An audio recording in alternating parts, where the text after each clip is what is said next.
Šiame vaizdo įraše padėsime jums jaustis drąsiau naudojantis dirbtinio intelekto paslaugomis, išsklaidysime dažniausius mitus, parodysime, kaip šie įrankiai veikia ir paaiškinsime, kada verta kreiptis į žmogų.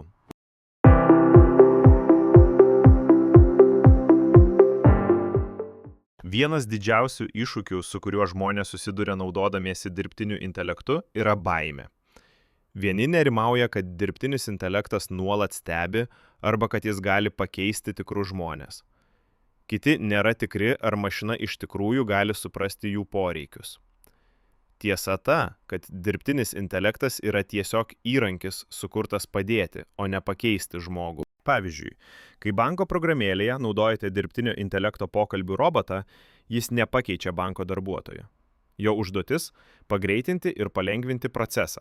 Padėti atlikti paprastas užduotis, pavyzdžiui, patikrinti sąskaitos likutį ar atkurti slaptažodį. Dirbtinis intelektas nemąsto ir nejaučia kaip žmogus. Jis analizuoja duomenų modelius, kad nustatytų dažnas problemas, pastebėtų sukčiavimą arba pateiktų pasiūlymų pagristų jūsų įpročiais. Tačiau svarbu atsiminti, kad dirbtinis intelektas turi savo ribas. Žinojimas apie tai gali sumažinti jūsų nerimą.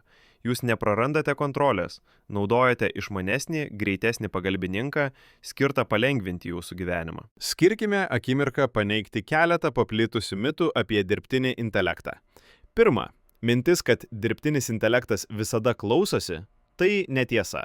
Dauguma dirbtinio intelekto įrankių pradeda veikti tik tada, kai su jais sąveikaujate. Pavyzdžiui, užduodate klausimą ar paspaudžiate mygtuką. Jie nestebi kiekvieno jūsų judesio nuolat. Toliau, kai kurie mano, kad dirbtinis intelektas gali skaityti jūsų mintis. Iš tikrųjų, dirbtinis intelektas veikia analizuodamas jūsų ankstesnių veiksmų modelius, tokius kaip jūsų išlaidų įpročiai ar pageidavimai. Jis neturi prieigos prie jūsų minčių ar jausmų, nebent jais pasidalintumėte. Daug kas mano, kad pradėjus naudotis dirbtiniu intelektu, lieki vienas be žmogaus pagalbos. Tai klaidingas įsitikinimas. Dirbtinis intelektas veikia kartu su žmonėmis. Jei susiduria su problema, kurios negali išspręsti, jis nukreipia jūs žmogui, tad visada gausite pagalbą. Ir štai dar vienas dažnas klaidingas įsitikinimas, kad kalbėti su robotu yra nesaugu ar pavojinga. Vien kalbėtis su dirbtiniu intelektu nėra rizikinga. Svarbu tai, kuo dalijatės. Niekada neatskleiskite itin asmeninės informacijos, nebent esate tikri, kad tai saugi ir patikima platforma. Tai reiškia tokius dalykus kaip visi kredito kortelės ar banko sąskaitos numeriai, slaptažodžiai arba saugos kodai, asmeniniai sveikatos duomenys, nebent naudojate saugią sveikatos priežiūros platformą. Dirbtinis intelektas yra galingas, bet nėra tobulas. Kartais jis gali neteisingai interpretuoti jūsų klausimus, pateikti neteisingus patarimus, arba praleisti svarbes detalės jūsų užklausoje. Pavyzdžiui, jei klausėte dirbtinio intelekto apie sudėtingą paskolos produktą ar medicininį simptomą, jis gali iki galo nesuprasti detalių ar niuansų. Tai labai svarbu jautriose srityse, tokiose kaip finansai, sveikatos priežiūra ar teisinės paslaugos, kur labai svarbu viską atlikti teisingai. Štai kodėl patikimos įmonės kuria savo dirbtinio intelekto sistemas su saugumo priemonėmis. Jei dirbtinis intelektas negali visiškai išspręsti jūsų problemos, visada turėtumėte turėti galimybę susisiekti su žmogumi. O jei kažkas atrodo ne visai gerai, nedvejodami pasitikėkite savo nuojautą. Dirbtinis intelektas geriausiai veikia atliekant įprastas užduotis. Tačiau kai viskas tampa sudėtinga ar neaišku, visiškai normalu kreiptis pagalbos į žmones. Taigi, kaip žinoti, kada laikas pereiti nuo dirbtinio intelekto prie žmogaus? Štai keli požymiai.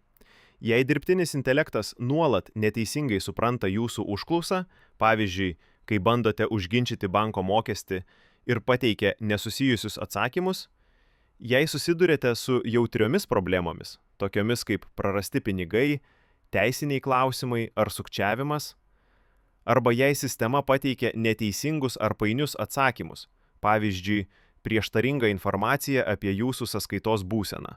Daugumoje platformų dabar yra aiški parinktis – pasikalbėti su žmogumi, perduoti aukštesniam lygiui arba paprašyti skambučio. Naudokitės jie. Tai nėra dirbtinio intelekto klaida, tai jo veikimo principas. O jei šios parinkties nėra, peržiūrėkite pagalbos skiltį arba tiesiogiai skambinkite pagalbos numeriu. Dirbtinis intelektas niekada neturėtų būti vienintelis jūsų kelias.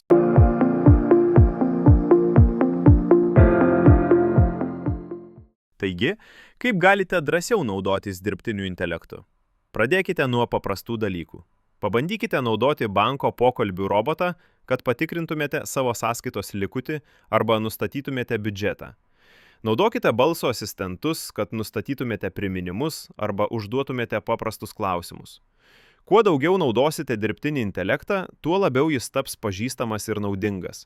Taip pat patikrinkite savo programėlės privatumo nustatymus. Dauguma platformų leidžia jums kontroliuoti, kokie duomenys renkami. Ir atminkite, dirbtinis intelektas veikia jums, o ne atvirkščiai. O dabar kviečiame jūs į praktinę dalį, kur galėsite pritaikyti savo žinias, atlikdami dirbtiniu intelektu paremtas praktinės užduotis. Pradėkime.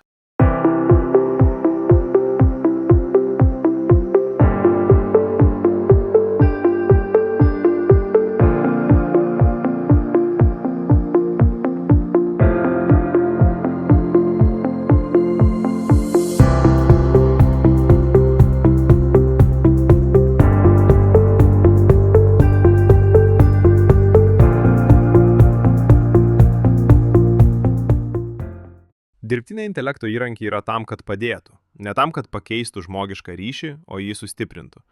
Suprasdami, ką dirbtinis intelektas gali ir ko negali, ir žinodami, kada kreiptis pagalbos, galite naudotis šiomis paslaugomis drąsiau, geriau jas kontroliuoti ir patirti mažiau streso. Kitame vaizdo įraše atidžiau panagrinėsime, kaip kasdieniams bankininkystės užduotims atlikti naudoti dirbtinio intelekto valdomus pokalbių robotus ir virtualius asistentus. Šis užsiėmimas baigtas. Dėkojame už dalyvavimą. Sekite programą studijoje, kad įgautumėte daugiau skaitmeninio finansinio raštingumo įgūdžių. Sėkmingai baigę mokymo kursą gausite skaitmeninį ženklelį, pasiruošę naudotis skaitmeninėmis finansinėmis paslaugomis.